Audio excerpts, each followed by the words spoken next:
everyone. Let me just go over what I think you already know, which is we have to deal with the following things over the next 3 weeks. Nominations, year-end funding, the Saudi-Yemen issue. We'll have a briefing tomorrow, the Secretary of State and the Secretary of Defense. And then there's some effort on behalf of some of our members to trigger a vote on a resolution related to the War Powers Act. We also just had an extensive discussion of criminal justice in our conference, both those who believe we should go forward with the bill this year and those who think we should not. And as I indicated earlier, we'll be whipping that to see whether what the consensus is, if there is a consensus in our conference about not only the substance but the timing of moving forward with that particular piece of legislation. Well, before we leave, we do have to pass an appropriation bill to fund border security and the Department of Homeland Security.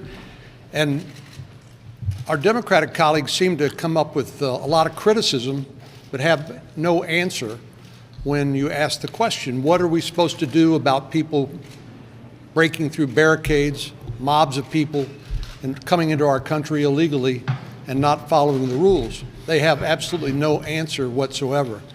I think part of the problem is because they look at this like they're looking through a soda straw. They look at what's happening in Tijuana, but they don't see the bigger picture, which is the drug cartels and the transnational criminal organizations that are commodity agnostic. In other words, they don't care who they hurt, who dies in the process, how much poison they import in the United States in terms of illegal drugs. All they're worried about is making money. All you need to do is look at some of the testimony in the New York trial of El Chapo, head of one of the large drug cartels, to see exactly the kinds of businesses that they engage in strictly from a profit motive. So I think we need to look at this from the standpoint of working with Mexico and Central America to try to address this issue. There's a lot of problems, obviously, in Central America that people are fleeing. I do want to express my appreciation to Secretary Nielsen, Secretary Pompeo, and the Trump administration for negotiating toward an arrangement whereby people who seek asylum in the United States can wait while their claim is being adjudicated in Mexico. That represents a sea change in our relationship with Mexico and a recognition that this is a problem we need to solve together. And I think it's good news. Of course, the best solution would be a bipartisan fix of what's broken in our immigration system. That's been rejected out of hand by our Democratic colleagues, and that's regrettable. But in the meantime, I'm glad that the administration is working to try to address this humanitarian crisis. That's what Barack Obama called it a couple of years ago, and that's what the mayor of Tijuana calls it today, to try to address this situation. At the start of the 115th Congress, Republicans in the Senate had one goal in mind, and that was to make life better for the American people. And so we set about putting major policy initiatives on the Senate floor, getting them enacted, signed into law, historic tax reform, lifting regulatory burdens, preparing our young people for the workforce, strengthening our national security, historic VA reforms, all things that we believe led to a record of legislative accomplishment in the last couple of years that we haven't seen around here in a really long time. And I think a lot of people believe now, I mean, I hear it articulated all the time that now that we're in a time of divided government, that somehow that's going to spell the end of legislative accomplishment. And I'm just here to say it doesn't have to be that way. If you look at throughout our history in times of divided government, there have been some of the most consequential legislative accomplishments that we've seen, from Social Security reform in 1983 under President Reagan, historic tax reforms in 1986, again under President Reagan with a Democrat House, 1996 welfare reform, Democrat President, Republican Congress, 1997 balanced budget agreement, 2012 making the tax cuts permanent, the Bush tax cuts permanent, and of course in 2014 historic VA reforms. All happened at a time of divided government.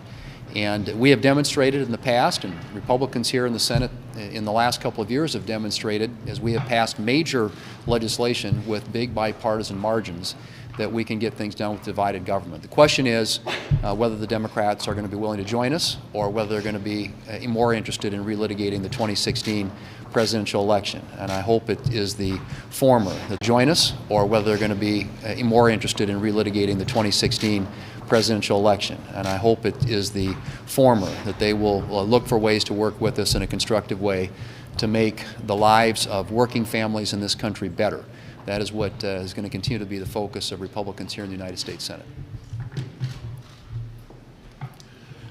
I spent Thanksgiving, as I do every year, visiting the troops overseas and thanking them for what they do to keep us safe and keep us free, visiting with Wyoming soldiers. And this year I went to northern Poland, near the Poland-Russia border, near Kaliningrad, where Vladimir Putin is increasing his nuclear weapon force.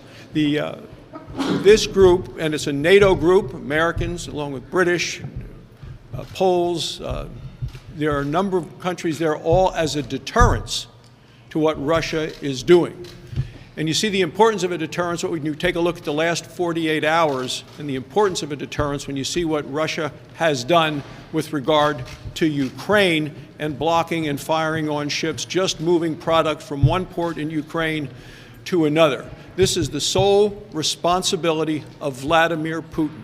I believe the U.S. response so far has been inadequate, that direct threats require decisive action. President Trump will be at the G20 in Buenos Aires. Apparently, Vladimir Putin is going to be there as well. I think it's important for President Trump to tell Vladimir Putin that this behavior is absolutely outlandish, but Putin respects action, not words. So I think we need to do more. I think we need to move ships into the Black Sea and do it quickly. And by doing it quickly, that sends the message to our allies in Ukraine that we are with them, and to Russia as well, that international law must be followed.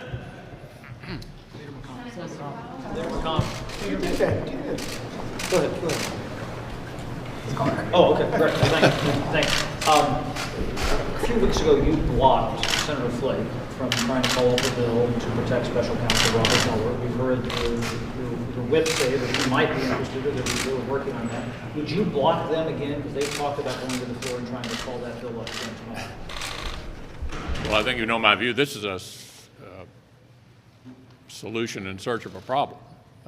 The president's not going to fire Robert Mueller, nor do I think he should, nor do I think he should not be allowed to finish. We have a lot of things to do to try to finish up this year without taking votes on things that are completely irrelevant to outcomes. But would you repeat what you did and object if they ask unanimous consent to bring that bill to the floor tomorrow like they did? I probably would, yeah. Senator McConnell, Yeah. Do you believe that Saudi Arabia should be punished in any way for its role in throwing Jamal Khashoggi in the South, particularly the Crown Prince? Yeah, I mean, what obviously happened, as basically certified by the CIA, is completely abhorrent to everything the United States holds dear and stands for in the world.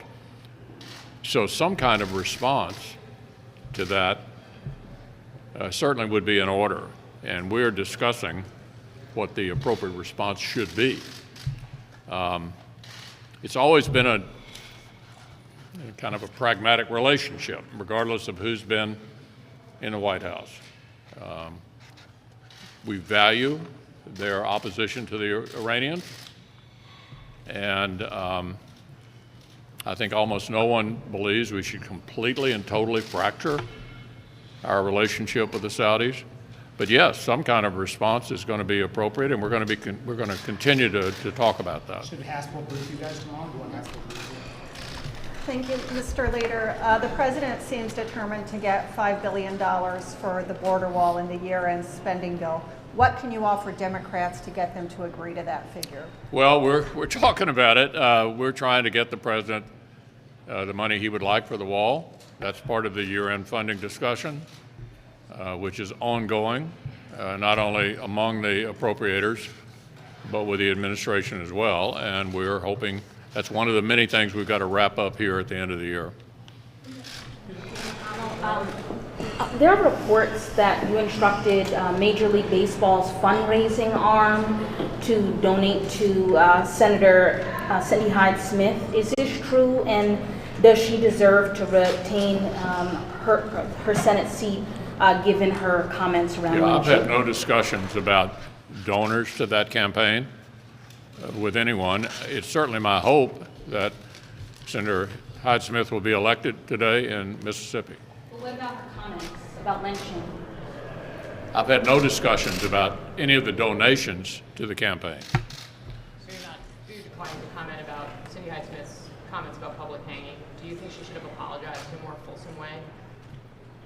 You know, I don't have any observations to make about that. The people of Mississippi are making a judgment today about who they would like to represent them in the Senate.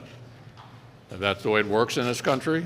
Senators are from particular states, and all of these issues have been fully discussed all over the state of Mississippi, and we'll have a verdict, an outcome tonight. Thanks a lot. Gina Haspel, would you like her to?